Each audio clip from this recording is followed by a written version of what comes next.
Clip number 108، اس میں آپ قرآن پاک کی سورہ آل عمران کی آیت نمبر 24 سے 26 کی تلاوت، ترجمہ اور تفسیر قرآن صراط الجنان سنیں گے۔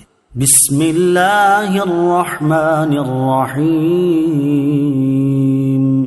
ترجمہ، اللہ کے نام سے شروع جو نہایت مہربان رحمت والا ہے۔ ذلك بأنهم قالوا لن تمسنا النار إلا أياما معدودات وغرهم في دينهم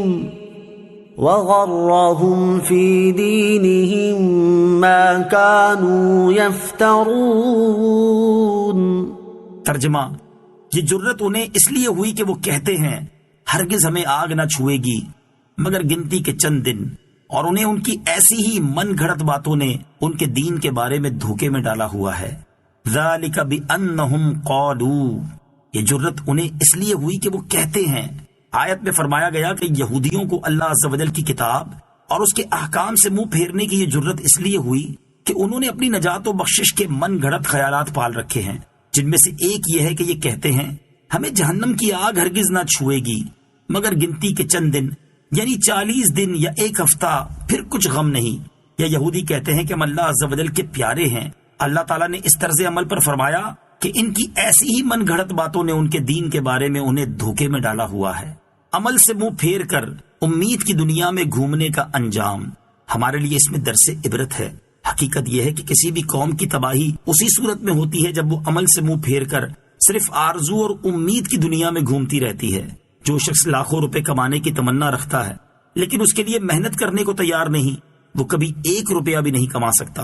جو قوم ترقی کرنے کی خواہش مند ہو لیکن اپنی بدعمالیاں، کام چوریاں اور خیانتیں چھوڑنے کو تیار نہیں، وہ کبھی ترقی کی شاہراہ پر قدم نہیں رکھ سکتی۔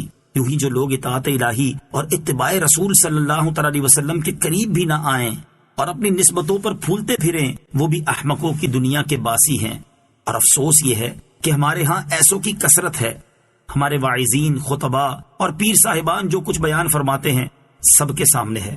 خوف خدا، قبر کی تیاری، آخرت کی فکر، بارگاہ الہی کی جواب دہی پر شاید ہی کبھی کلام ہو، اور رحمت کے موضوع پر اس قدر بیان کہ لوگ جری ہو چکے ہیں، اور اس کے نتیجے میں قوم کی عملی حالت کہاں پہنچی ہوئی ہے، وہ کوئی ڈھکی چھپی بات نہیں۔ فَكَيْفَ إِذَا جَمَعْنَاهُمْ لِيَوْمٍ لَا رَيْبَ فِيهِ وَوُفِّيَتْ كُلُّ نَفْسٍ مَا كَسَبَتْ وَهُمْ لَا يُظْلَمُونَ۔ ترجمہ، تو کیسی حالت ہوگی جب ہم انہیں اس دن کے لیے اکٹھا کریں گے جس میں کوئی شک نہیں، اور ہر جان کو اس کی پوری کمائی دی جائے گی اور ان پر ظلم نہ ہوگا۔ فَكَيْفَ إِذَا جَمَعْنَاهُمْ، تو کیسی حالت ہوگی جب ہم انہیں اکٹھا کریں گے۔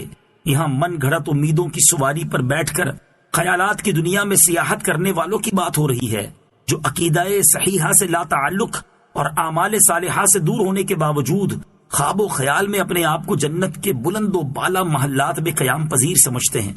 ان کے متعلق فرمایا کہ قیامت کے دن ان لوگوں کی کیسی حالت ہوگی جب ہم انہیں جمع کریں گے اور جب انہیں ان کے اعمال کا پورا پورا بدلہ دیا جائے گا۔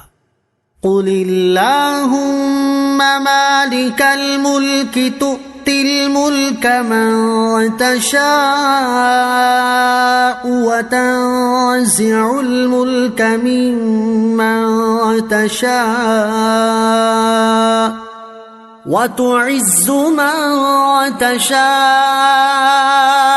وَتُذِلُّ مَن تَشَاءُ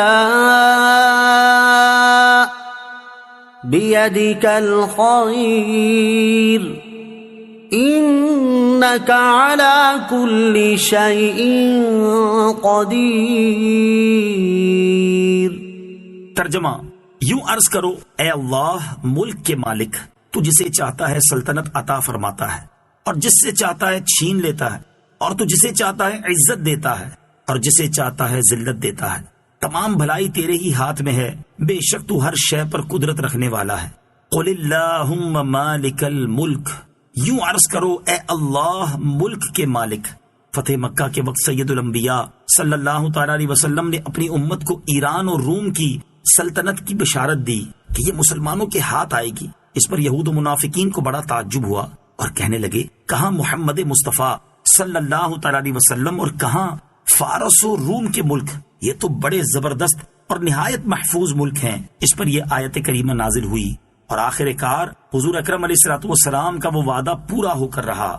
سلطنت و حکومت بلکہ کائنات کا ذرہ ذرہ اللہ تعالیٰ کی ملک ہے، جسے چاہے عطا فرمائے۔ کتنی بڑی بڑی سلطنتیں گزری جن کے زمانے میں کوئی تصور بھی نہ کر سکتا تھا کہ یہ بھی کبھی فنا ہوں گی، لیکن اللہ مالک الملک کی زبردست قوت و قدرت کا ایسا ظہور ہوا کہ آج ان کے نام و نشان مٹ گئے۔ یونان کا سکندر اعظم، عراق کا نمرود، ایران کا کسرا و نوشیروان، دہاک، فریدوں، جمشید، مصر کے فرعون، منگول نسل کے چنگیز، ہلاکو خان، بڑے بڑے نامور حکمران اب صرف قصے کہانیوں میں رہ گئے، اور باقی ہے تو رب العالمین کا نام اور حکومت باقی ہے، اور اسی کو بقا ہے۔ یوں ہی عزت و ذلت دینا اللہ تعالیٰ کی قدرت میں ہے۔